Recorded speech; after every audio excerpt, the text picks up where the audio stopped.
Weight loss expert and homeopath. आप सभी का स्वागत करती हूँ कॉफी विद डॉक्टर सोनल के नए एपिसोड 29 एपिसोड आज हम शूट कर रहे हैं और आज हमारे साथ है young dynamic renowned gynaecologist doctor Rasika Pise, जो कंसल्टेंट गायनेकोलॉजिस्ट है मेडिग्रेस हॉस्पिटल और स्पेशलिस्ट है IVF specialist Inaya IVF specialist centre उनका है। So we welcome you ma'am. Ma'am, हमें अगर किसी को रेफर करना है आईवीएफ या कोई भी गायनिक रिलेटेड प्रॉब्लम से, तो हम उन्हें कहाँ रेफर करें? Hi, hello everyone. I'm Dr. Rasika Pise Gulhane. I am an obstetrician and gynecologist. I have my center, Medigrace Hospital and Anaya IVF at Ramdas Beat, opposite Hotel Center Point. So, IUI और IVF बहुत बड़े नाम हैं और infertility hot topic माना जाता है आजकल। मैम उसमें एक्सपर्ट है और अगर वो हमारे यहाँ पे आई है तो हम उसका पूरा फायदा उठाएंगे और उनसे बहुत सारी जानकारी जो है इकट्ठा करेंगे आपके लिए। तो ये एपिसोड बिल्कुल भी मिस मत कीजिए। मैम, मेरा सबसे पहला क्वेश्चन है, इनफर्टिलिटी मीन्स क्या? सी इनफर्टिलिटी या हम एक कपल इनफर्टाइल है ये तब बोलेंगे जब एक कपल प्रेगनेंसी के लिए ट्राई कर रहा है without using any contraception for over a year. Regular intercourse करने के बाद भी अगर उनको प्रेगनेंसी नहीं रह रही है विदाउट यूजिंग एनी कॉन्ट्रासेप्शन, तब हम उस कपल को इनफर्टाइल बोलते हैं। But ma'am, fertility is natural, यानी बच्चा होना, रिप्रोडक्शन की जो प्रोसेस है ये बहुत नेचुरल है। तो ऐसे क्या कॉजेज है जिस वजह से इनफर्टिलिटी इतना ज्यादा बढ़ रही है हमारे देश में? See, there are male factors and female factors. I would like to tell you that males are also responsible for infertility in 50% of the cases. When it comes to females, like I said, males are responsible for 50% and females are responsible for 50% of the cases. And जब मैं females की बात करूँ, so in females we have a uterus, we have ovaries, fallopian tubes. अगर इनमें से किसी भी चीज में प्रॉब्लम है, मान के चलिए ओवरीज पे अगर हम बात करें, तो अगर ओवरीज में ओव्यूलेशन टाइम पे नहीं हो रहा है, ओवेरियन रिजर्व कम है, तो इनफर्टिलिटी हो सकती है। अगर ट्यूब्स आपके ब्लॉक है या कोई ट्यूब में किसी तरह का इन्फेक्शन है, कोई पानी है, पस है, कोई कलेक्शन है, तो इनफर्टिलिटी हो सकती है। अगर यूट्रस में कोई प्रॉब्लम है, जैसे कोई पर्दा है या कोई फाइब्रॉइड है या कोई और गठान है, तो इनफर्टिलिटी हो सकती है। और उसके अलावा भी फैक्टर्स रहते हैं, जैसे हम बोलते हैं कि आजकल अनएक्सप्लेन इनफर्टिलिटी भी बहुत पेशेंट्स में देखी जाती है, which is responsible for almost 20% of the cases of infertility. फिर उसके अलावा भी काफ़ी सारे फैक्टर्स रहते हैं, जेनेटिक्स हो गया, एनवायरमेंटल फैक्टर्स हो गया, so all these factors play a very important role in infertility. So these are the causes of और इवन मेनोपॉज बहुत अर्ली हो रहा है आजकल। यस, और 32 में मेनोपॉज है, 30 में, yes. लाइक तो ये भी एक रीजन हो रहा है कि हमारा डिक्रीज हो रहा है। सी जिनमें मेनोपॉज देखा जाता है जल्दी है, these are the patients of premature ovarian failure. इनमें ओवेरियन एजिंग जल्दी हो जाती है, जिसके कारण अगर मैं बात करूँ ओवेरियन एजिंग की, तो वो बहुत ज़्यादा मात्रा में एग्स प्रोड्यूस नहीं कर पाते हैं या बहुत बार एग्स ही प्रोड्यूस नहीं कर पाते हैं। और अगर मान के चलिए कि वो एग्स 1 या 2 एग्स प्रोड्यूस कर रहे हैं, तो उसकी क्वालिटी भी बहुत ग्रेट नहीं होती है। तो ये जेनेटिक हो सकता है? जेनेटिक्स भी होता है, फिर उसके अलावा like I said stress, environmental factors, lifestyle, ये सारी बहुत इंपॉर्टेंट चीज़ें हैं। हाँ, और एक बहुत कंफ्यूजन रहता है कि जैसे क्योंकि ये नेचुरल प्रोसेस है रिप्रोडक्शन की, तो हम किस टाइम पे गायनेकोलॉजिस्ट को कंसल्ट करें इनफर्टिलिटी के, कि किस टाइम पे कपल जो है वो उन्होंने कंसल्ट करना चाहिए? देखिए, जैसे मैंने बोला कि अगर आपने 1 साल ट्राई किया है regularly without using any contraception और आप कंसीव नहीं कर पा रहे हैं, तो आपने डेफिनेटली कंसल्ट करना चाहिए। उसके अलावा अगर आपका एज ज़्यादा है तो, and if you are more than like if you are planning the pregnancy or your family late, तो आपने बहुत टाइम वेस्ट नहीं करना चाहिए कंसल्ट करने के पहले। डेफिनेटली आप एक विंडो रखिए, आप ट्राई कीजिए, नहीं होता है कंसल्ट।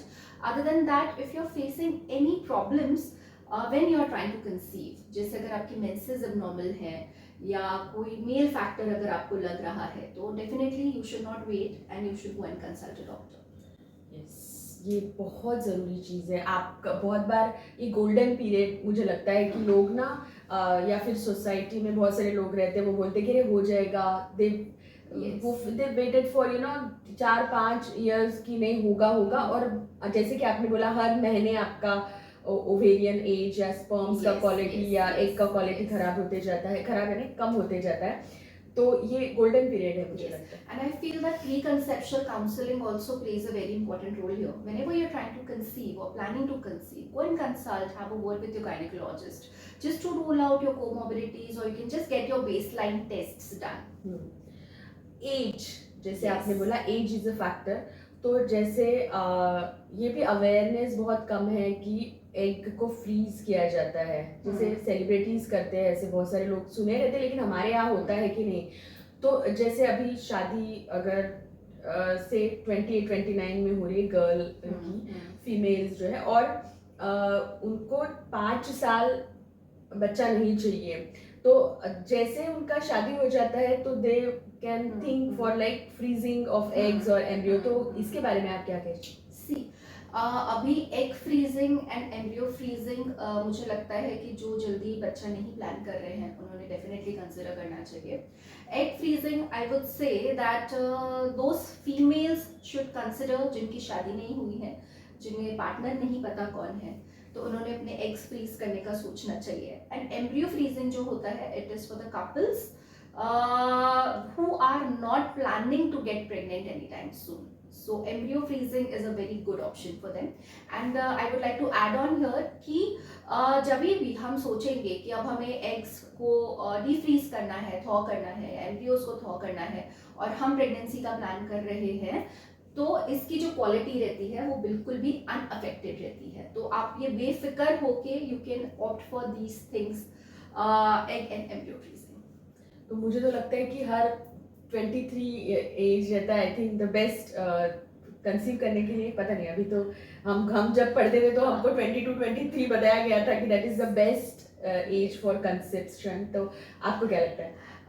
23 आजकल लाइक अवेयरनेस काफ़ी हो गया है, people are going for good careers and studying, so मुझे लगता है कि females generally get married around 24-25, but आपने एक विंडो रखना चाहिए डेफिनेटली 25 to 30 में you should try and take decisions, wise decisions to get pregnant, और at least you should consider egg and embryo. ऐसी 23 में एग फ्रीज करके रख दो, फिर चाहे 30 में उसको यूटिलाइज करो, क्या फर्क पड़ता है? इज इट ओके लाइक 30 में हम 23 में उसको फ्रीज कर रहे हैं और 30s में उसका इस्तेमाल कर रहे हैं? जैसे मैंने बताया कि क्वालिटी बिल्कुल भी अनअफेक्टेड रहती है। आप 20 साल 25 साल कितने भी इयर्स तक के उसको यूज कर सकते हैं। तो 23 वाला एक की क्वालिटी बेहतर ही रहेगी 30 के एज के हिसाब से। Yes. तो ये बहुत बढ़िया ऑप्शन लगता है मुझे। अच्छा, स्ट्रेस, लाइफस्टाइल, जैसे कि अगर आईटी प्रोफेशन है, पता नहीं ये मिथ है कि क्या है, कि बोलते हैं कि laptop, when you keep your laptop on your lap, तो ये आपके स्पर्म्स और आपके एग्स को अफेक्ट करता है। I don't know it's myth और it can be a myth because I think we need more studies on this whether it is true or not. People say that I see daily that there are many reels जो share होती है इस चीज़ को लेके, but मुझे लगता है इस पे और studies की ज़रूरत है and we really need to find facts. हाँ, मे बी मुझे लगता है कि आईटी या जो भी इस तरह का काम करता है, बैठे बैठे जो काम करते हैं, उनके फैट, एब्डोमिनल और विजुअल फैट, कि हाँ सेडेंटरी लाइफस्टाइल एक जरूर एक रीजन रह सकता है। तो विजुअल फैट आजकल तो बहुत ज्यादा उसके बारे में बोला जाता है, लाइक इन फैटी लीवर और यूट्रस के आजू बाजू अगर फैट कलेक्ट हो रहा है तो मूवमेंट जो है, मेटाबॉलिज्म कम हो जाता है। आपका विसरल फैट अगर बढ़ता है तो आपका मेटाबॉलिज्म कम हो जाता है, तो it affects through out body पे उसका असर होता है। तो डेफिनेटली तो लाइफस्टाइल चेंजेस, स्ट्रेस और डाइट, इस तरह की चीजें आप प्री कंसेप्शनल या आईवीएफ जब कराते हैं उस टाइम पे आप सब उनको बताते हैं, तो क्या एडवाइस आपका रहता है उस टाइम पे? सी स्ट्रेस भी एक बहुत इंपॉर्टेंट रोल है when it comes to infertility. ने स्ट्रेस को रिड्यूस करना चाहिए, एंजाइटी को कम करना चाहिए। उस चीज़ को लेके if you want to get in touch with someone you can, like a psychologist, if at all you are feeling anxious to get pregnant. Stress कम करने के लिए डेफिनेटली और एक रहता है दैट हम बहुत सारी चीज़ें पहले से ही पता करना चाहते हैं अराउंड इनफर्टिलिटी की, गूगल करना चाहते हैं, यूट्यूब पे वीडियोस देखना चाहते हैं कि अरे इनफर्टिलिटी क्या होता है, ट्रीटमेंट क्या होती है, हम सब खुद ही फिगर आउट करना चाहते हैं। तो I guess if you cut down on these things and try and visit an expert for these things, I think that will help. Now if I come to lifestyle definitely is a very important role जब हम infertility consider करें तो lifestyle changes होना बहुत ज़रूरी है। You have to start exercising. You need to be very prompt when it comes to your diet. Even if you reduce, say अगर आप obese हैं एंड अगर आप अपना 10% भी अगर बॉडी वेट को कम करें तो आपका फर्टिलिटी या आपका प्रेगनेंसी का चांस डबल हो जाता है। If it all it is that weight is the factor to be considered, then yes, if you lose 10% of your body weight, current body weight, then the chances of pregnancy increases. इसको ध्यान से सुनिए। एक और सवाल है ऐसे कि vitamin D is vitamin which synthesise your sex hormones, like testosterone है या इस्ट्रोजिन है, इस पे बहुत ज़्यादा इफेक्ट विटामिन डी का है। और दो नागपुर जैसा शहर है जहाँ पे बहुत ज़्यादा सनशाइन शहर हम इसे बोल सकते हैं, विटामिन डी हमारे यहाँ पे कम है। Yes. लोगों के पास है ही नहीं क्योंकि आजकल सब इंडोर चलता है। तो विटामिन डी करेक्शन के बाद फर्टिलिटी आपकी, उसका कोई असर आपको कभी कोई केसेस में दिखा हो या कोई रिसर्च के थ्रू आप गए हो? See, vitamin D I think is chronically less in in almost all the population here in India, I would say. So definitely जब हम कोई भी infertility workup करते हैं या if I want to start the patient on infertility treatment, हम पूरे area को ही कवर करना चाहते हैं। When it comes to any kind of deficiencies, we do try and correct them, and vitamin D is definitely a part of it. So is it true vitamin D is a synthesizer of sex hormone? Yes, I would say we do give correction of vitamin D to the patients of infertility. ये इतने साल का आपका experience है तो आपको बहुत funny myths और मिसकंसेप्शंस IUI IVF के बारे में पता चलते होंगे, या बहुत सारी रील्स भी आजकल बनती है कि इससे ये हो जाता है, ऐसा मत करो, ये खाने से ये पीने से ये। सो ऐसे कुछ फनी टाइप्स के मिसकंसेप्शंस और मिथ्स आपको? सी IUI में तो अभी बहुत ये चल रहा है दैट घर पे यूज़ करने वाले IUI किट्स बहुत ज़्यादा कि पेशेंट्स आए दिन पूछते रहते हैं कि हम वो जो एक घर पे IUI करते हैं वो किट यूज़ करें क्या। बट IUI आप घर पे नहीं कर सकते क्योंकि IUI इज़ अ प्रोसीजर जिसमें हम एक तो पेशेंट का प्रॉपर एग बनाते हैं मेडिसिन दे के, जिसको फॉलो अप किया जाता है सीरियल स्कैन्स करके, एंड हम उसको एग को फूटने की मेडिसिन देते हैं एंड उसके बाद हम IUI करते हैं। अब जो हम लैब में करते हैं IUI, उसमें क्या होता है दैट वी टेक हस्बैंड का sample, we process that sample, I would say हम स्पर्म वॉशिंग करते हैं उसको एक बेटर क्वालिटी का करके, we need to insert it through instrument into the patient's cervix, through the patient cervix. But आप ये सब घर पे कैसे करेंगे? ऑब्वियसली तो it is not possible to do it at home, तो ये यूज़ मत करें। उससे बेटर है कि अगर आप चाह रहे हैं आपको IUI करना है, आप हॉस्पिटल आए। आप ये सब घर पे नहीं कर सकते, तो ये सब किट्स का यूज़ ना करें, ये आजकल बहुत चल रहा है। Then when it comes to IVF, जो IVF के जो मिथ्स हैं, वो एक तो है कि काफ़ी पेशेंट्स बोलते हैं कि अरे IVF तो हर पहले साइकिल में फेल ही होता है, so it is not true. We get good results of IVF also in first cycle. Then बोलते हैं कि IVF से जो बच्चा होता है वो abnormal होता है क्या? It is not like that. IVF is a procedure which is very close to natural way of conception. So we take good quality of eggs, good quality of sperms, make a good embryo, and then we transfer it into the uterus. जितना chance एक normal pregnancy में, natural pregnancy में abnormality का होता है, same percentage IVF में भी होता है। इट इज़ नॉट कि IVF में ज़्यादा होता है। देन और भी रहते हैं myths, काफी सारे myths हैं, but, बच्चे वीक होते हैं, बच्चे वीक होते हैं is one of them. Then दूसरा कि is IVF pregnancy always twins, triplets? It is not true. IVF में हर बार multiple pregnancies नहीं होती है. बिल्कुल. और जैसे IUI is intrauterine insemination, means आप एग वही रहता है फीमेल्स के पास, हम स्पर्म को इंसर्ट करते हैं. जस्ट सबको थोड़ा समझ में IUI IVF एंड IVF में हम एग और स्पर्म को टेस्ट ट्यूब बेबी अगर हम उसे बोले इस तरह से उसको तैयार करते हैं, जो जाइगोट या फ्यूज्ड हो जाते हैं एक दूसरे के साथ, फर्टिलाइज्ड एग को हम इंसर्ट करते हैं. This is the difference. तो IUI में डोनर हस्बैंड भी हो सकता है और कोई और भी हो सकता है, बट IVF में दोनों अलग डोनर हो सकते हैं, है ना, दोनों अलग हो सकते हैं, कर सकते हैं वैसा. सो थोड़ा सा बहुत बार कंफ्यूजन रहता है IUI IVF में. सी जैसे मैंने बताया दैट IUI जो होता है it is very close to natural way of conception. IUI में हम क्या करते हैं that we generally start the treatment from second day of your periods. उसके बाद में हम कुछ दिनों के लिए मेडिसिन देते हैं या इंजेक्शंस भी दे सकते हैं एक एग बनाने के लिए. इस दौरान आपके 2 to 3 स्कैन्स किए जाते हैं to measure the size of the growing follicle. जब वो एक पर्टिकुलर साइज तक पहुंच जाता है ऐसे अराउंड 2 सेंटीमीटर्स तक के, उसके बाद में हम उसको इंजेक्शन से उसको व्हाट यू कैन से उसको फोड़ते हैं या उसको ब्रेक करते हैं, जिसमें से जिस प्रोसीजर को ओव्यूलेशन बोला जाता है आमतौर पे. उसके बाद में जब हम वो इंजेक्शन दे देते हैं उसके एक 36 आवर्स बाद में हम IUI करते हैं. और IUI में हम हस्बैंड का सैंपल ले सकते हैं. अगर हस्बैंड में कोई प्रॉब्लम है, एजोस्पर्मिया है, तो आजकल डोनर सैंपल भी मिलता है. उसके बाद में जो सैंपल रहता है हम उसको वॉश करते हैं, उसको बेटर क्वालिटी का करके then we directly insert it into the uterus through the cervix. So this procedure is called as IUI.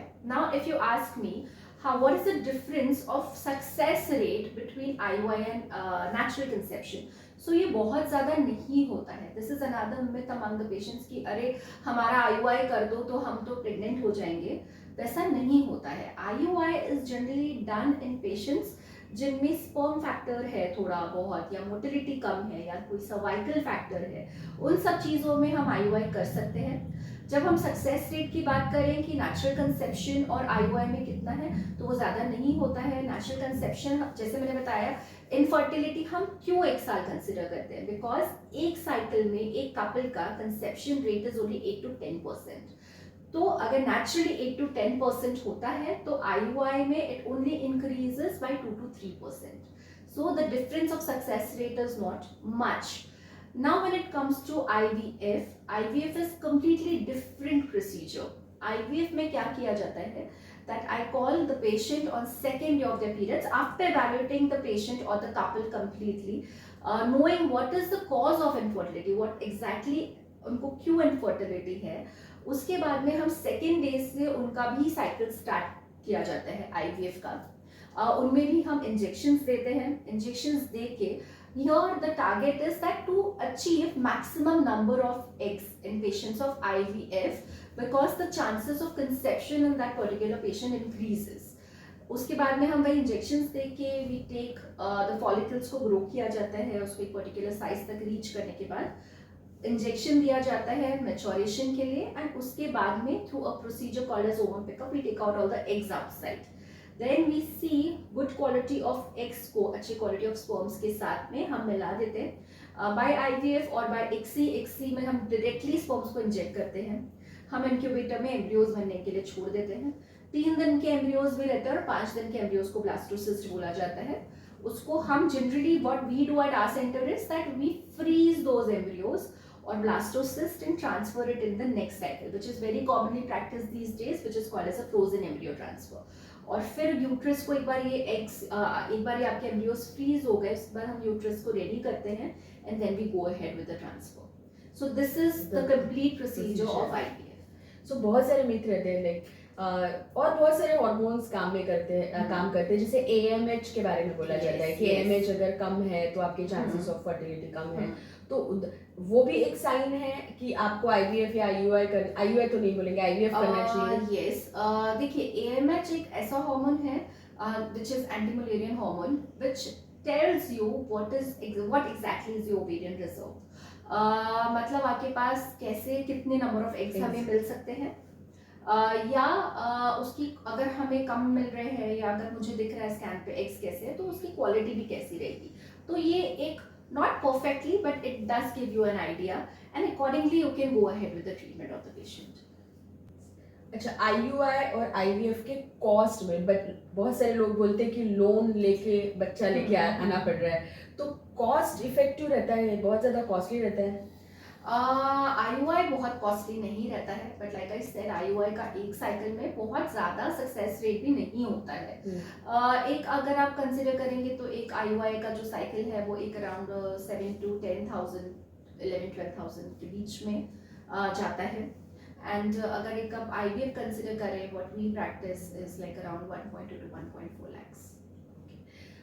अभी हम जैसे ये प्रोसेस आपने बताई, तो इसके IVF के बहुत सारे साइड इफेक्ट्स भी होते हैं, ऐसे बोलते हैं, तो इज इट ट्रू कि बहुत उसके साइड इफेक्ट है, या फिर IVF हो जाता है तो बिल्कुल 9 मंथ्स आपको बेड रेस्ट करना है? आप बिल्कुल नहीं, ऐसा बिल्कुल भी नहीं है कि आपको बेड रेस्ट करना है 9 मंथ्स। अगर मैं साइड इफेक्ट्स की बात करूं तो IVF के कोई मेजर साइड इफेक्ट्स नहीं होते हैं। जब आप IVF कर रहे हैं उस टाइम पे may be because of the injections patient को थोड़ा पेन रह सकता है और दूसरा मूड स्विंग्स वगैरह रहते हैं because they are hormone injections, but उसके कोई लॉन्ग टर्म साइड इफेक्ट्स नहीं रहते हैं या ऐसे कोई मेजर साइड इफेक्ट्स नहीं रहते हैं। एंड IVF के लिए अगर आपका इम्प्लांटेशन हो गया है एंड उसके बाद में if your pregnancy comes out to be positive, आपको पूरे 9 महीने बेड रेस्ट करने की जरूरत नहीं है। During the IVF procedure also आपको पूरा 2.5 महीने का एक साइकिल रहता है, आपको वो भी पूरा बेड रेस्ट करने की जरूरत नहीं रहती है।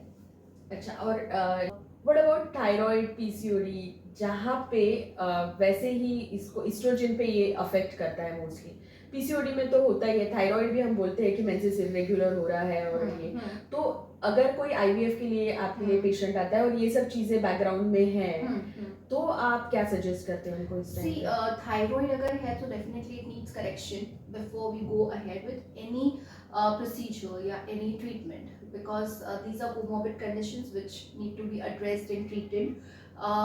and अगर PCO के patients है, अगर मुझे दिख रहा है कि अगर वो पेशेंट को कोई और प्रॉब्लम नहीं है या कोई और फैक्टर ऑफ इनफर्टिलिटी नहीं है, सिर्फ PCO ही है एंड दैट पेशेंट अगर एज भी कम है and she can conceive naturally and does not require IVF, then definitely I always tell the patient कि आप वेट लॉस करो, आप लाइफस्टाइल मॉडिफिकेशंस करो, ट्राई करो उसके बाद में, and simultaneously I also start the patient with ovulation induction और any infertility treatment along with the lifestyle modifications।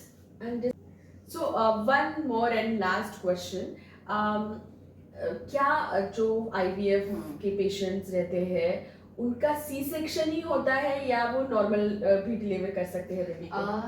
अगर जो भी नॉर्मल डिलीवरी के क्राइटेरियाज हैं, अगर पेशेंट का सब अच्छा है, the patient is following up well and कोई प्रॉब्लम नहीं है, कोई कॉम्प्लिकेशंस नहीं है, so definitely we can go ahead with a normal delivery. So ऐसा कोई वो मिथ है कि जैसे थोड़ा एल्डरली प्राइमी है तो उसका यही होगा? अच्छा, फेसबुक पे आपने एक बहुत अच्छा पोस्ट किया था, 46 इयर्स कोई लेडी थी जिनका आपने IVF थ्रू उनको बेबी हुआ था, तो हाउ वाज इट? उनका केस बहुत डिफरेंट था। She lost her baby, not baby, but she lost her son when he was a teenager, and the couple was very badly wanting to conceive, तो हमने वो patient को we helped them through to conceive through IVF, and उनमें वो case जो था obviously 46 years है, challenges तो रहने ही वाले हैं because उन पेशेंट्स में लो ओवेरियन रिजर्व देखा जाता है, you need to tackle that area। उसके बाद में you need to prepare the uterus really well, so we took care of all those things। sperms जो रहते हैं उस क्वालिटी बहुत डिटोरेट हो जाती है, तो उसमें से we need to find good quality sperms and all of that, and that ways we made the embryos, and we did the transfer, and she conceived at the first cycle only. And अगर tubectomy किसी का हो गया है जैसे हाँ. ये बोलते हैं तो वहां पे भी हम तो आईवीएफ से तो कर ही सकते हैं. Yes, 100%. Because IVF में we don't need tubes at all. सो ये एक और बढ़िया चीज है अगर हो गया है और सेकंड फर्स्ट इसमें हमने ट्यूबेक्टोमी कर लिया और वी वांट सेकंड और थर्ड बेबी, तो ये बहुत अच्छा ब्लेसिंग है. बहुत बार ये बोला जाता है कि नेचुरल चीज़ें अच्छी होती है, ऑब्वियसली नेचुरल थिंग्स बहुत बढ़िया होती है, लेकिन जहाँ नेचुरली चीज़ें नहीं हो सकती सो आईवीएफ मुझे लगता है एक मेडिकल फील्ड में एक बहुत अच्छा चमत्कार हम इसे बोल सकते हैं. तो ये अच्छा है. नागपुर में आजकल ये हो रहा है, पहले बहुत इधर उधर जाना रहता था हमें और बहुत सारे सेंटर्स हमारे पास अभी नागपुर में है. रसिका मैम का खुद का हॉस्पिटल है, जैसे हमने बात की थी. फ्रीज भी होते हैं, एम्ब्रियो फ्रीज होता है, एग फ्रीज होता है. सो अगर आप चाहते हैं और कुछ भी क्वेश्चंस आपको है, आप कंसल्ट करना चाहते हैं, तो हम डेफिनेटली सब इंफॉर्मेशन आपको यहाँ पे प्रोवाइड करेंगे. आपके कुछ क्वेश्चंस भी होंगे तो प्लीज़ हमें सेंड कीजिए, सो एज हम उसके आंसर्स मैम से बिल्कुल मैम उसके आंसर देंगी. और कांटेक्ट ज़रूर कीजिए, चाहे हमारे नसीब में है नहीं है हमको पता नहीं, लेकिन हमको मौका मिला है तो वो मौके का इस्तेमाल करना ज़रूरी है और वो बनता है. तो थैंक यू वेरी मच. ये एपिसोड हम यही ख़त्म करते हैं और आपसे मिलते हैं नए एपिसोड में. Bye bye. Thank you.